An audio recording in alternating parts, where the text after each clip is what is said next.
your WNEM TV5 News Update. Well, good afternoon, everyone. I'm Blake Keller. Here is a look at the stories that we are following for today. The governor's office announced 1,650 communities will be receiving more than $321 million to help them invest in infrastructure and grow their economies.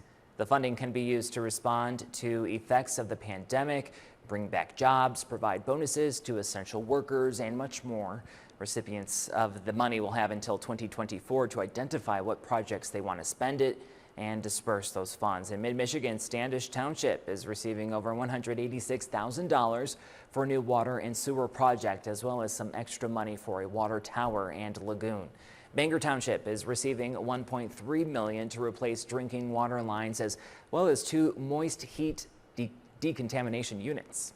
NDOT holding a public meeting about a study of the M46 between Outer Drive and the Tittabawassee River in Buena Vista Township, Saginaw, and Saginaw Township.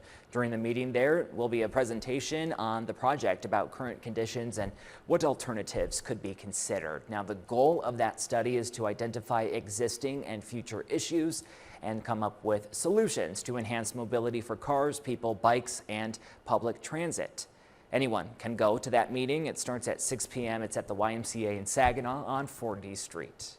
And check this out, a local sheriff's deputy is being honored for saving a man's life.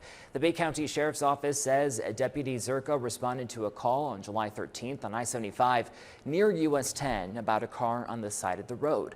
The driver, a 42-year-old man, appeared to have had a heart attack and was unresponsive. Now, the Sheriff's Office says the deputy was the first on the scene and jumped into action, taking over CPR the driver's wife started.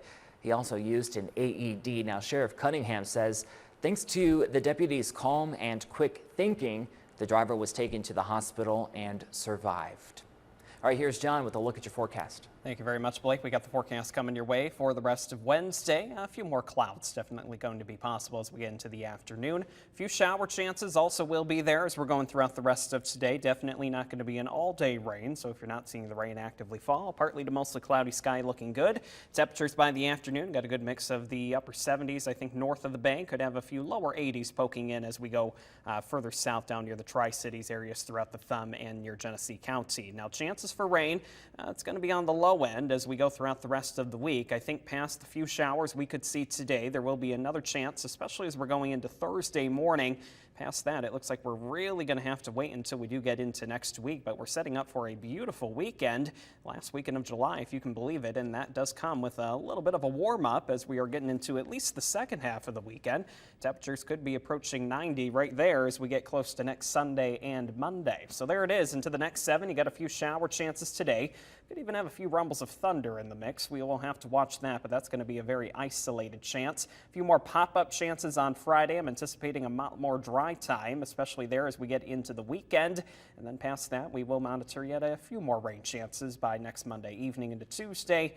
Temperatures still very warm, close to 90 by next week. In the First Warn 5 Weather Center, I'm meteorologist John Gross.